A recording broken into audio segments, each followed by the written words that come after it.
Chapter 18. When Jesus had spoken these words, he went forth with his disciples over the brook Kidron, where was a garden, into the which he entered, and his disciples. And Judas also, which betrayed him, knew the place, for Jesus ofttimes resorted thither with his disciples. Judas then, having received a band of men and officers from the chief priests and Pharisees, cometh thither with lanterns and torches and weapons. Jesus therefore, knowing all things that should come upon him, went forth and said unto them, Whom seek ye?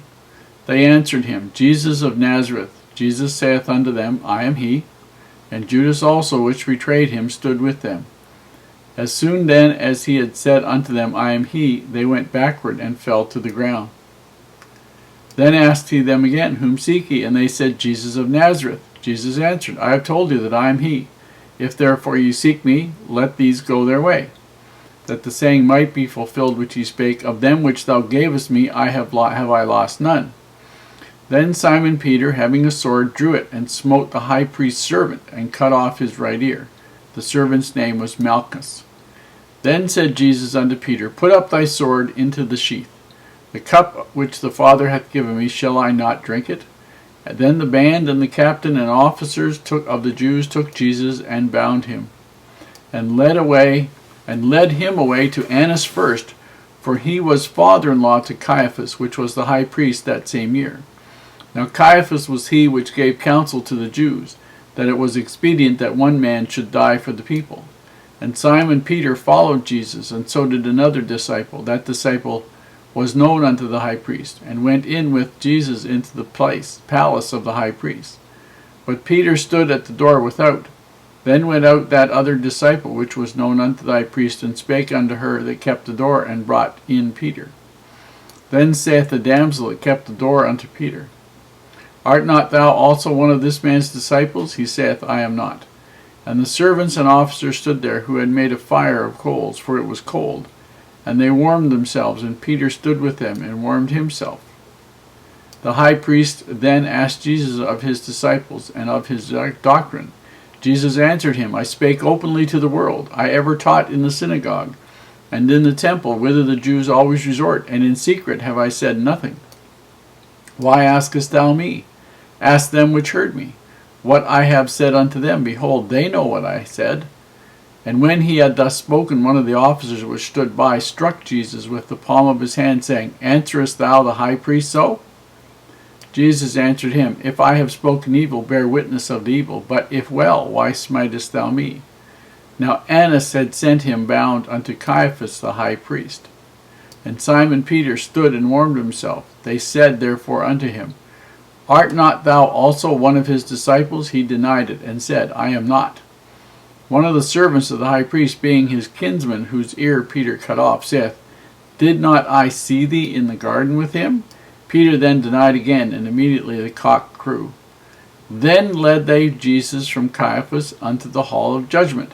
And it was early, and they themselves were not into the judgment hall, lest they should be defiled, but that they might eat the Passover. Pilate then went out unto them, and said, What accusation bring ye against this man?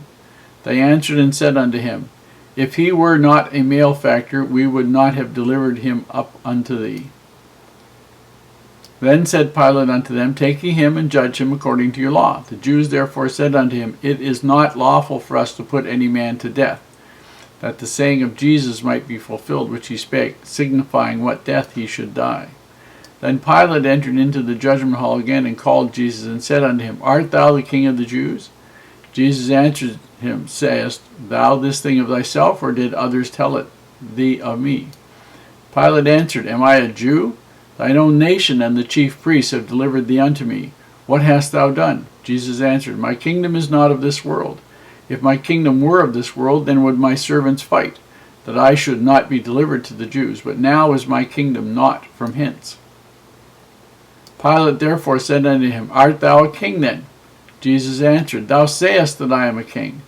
To this end was I born, and for this cause came I into the world, that I should bear witness unto the truth. Every one that is of the truth heareth my voice. And Pilate saith unto him, What is truth?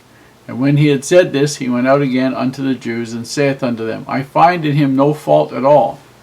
But ye have a custom that I should release unto you one at the Passover. Will ye therefore that I release unto you the King of the Jews? Then cried they all again, saying, Not this man, but Barabbas. Now Barabbas was a robber. John's story of the betrayal has some of the elements that are in the others and leaves out a few. It doesn't talk about Jesus going off and praying by himself and the apostles sleeping. We see that Judas Iscariot comes and betrays the Savior. We also see the point where the Savior basically surrenders himself to these people, but also says, here am I, therefore let these go their way. And so he buys, by surrendering himself up front, he allows the apostles to be able to leave so they're not caught up in this mess. And Peter strikes out at one of them and cuts off his ear.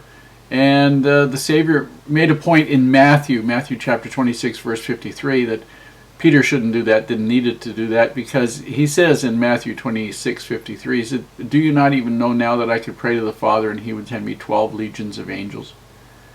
Peter had a lot of growing up to do. They take the Savior to Annas, who was the father-in-law of the high priest. That was a violation. They basically broke every rule of a fair trial, and I'm going to deal with that in a subsequent video. Won't deal with it tonight. But they broke all of them. Finally, well, not quite finally for this video, but one thing I want you to note here, and I think I've made mention of this before, but it's really important. Peter does not deny that Jesus is the Christ. He denies knowing Jesus. He denies that he's one of them, one of the apostles, one of those that was in the garden, that sort of thing. But he does not deny that Jesus is the Christ.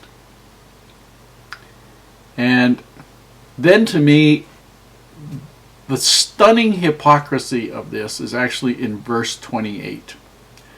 There you have the scribes, Pharisees, leaders of the Jews. They've had their phony trial. They've packed Jesus up. They go over to see Pilate in Pilate's building. Now, it is right before the Passover. This is the Feast of Unleavened Bread. The Pharisees are scrupulous about seeing to it that there is no yeast bread any place in any Jewish building. Absolutely mandatory, otherwise they are defiled. So here they show up to the Hall of Judgment, Hall of Justice, Hall of Judgment, I guess it was, in Pilate, where Pilate's going to do his judging of Jesus.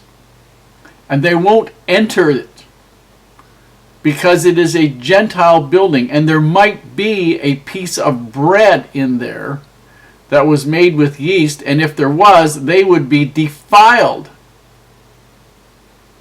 I want you to think about this. These guys just engineered a totally fraudulent trial for the Son of God, a man they knew to be innocent, whose chief crime was healing people on the Sabbath day and believing he was the Son of God. And they were quite prepared to kill him if they could. But heaven forbid that they should defile themselves by something like as horrible as entering a room that might have some bread in it that was made with yeast. Oh, the horror of it all. Pilate says he found nothing wrong, no guilt in Jesus. Didn't make any difference. They didn't want to have him. They wanted him dead. They took Barabbas.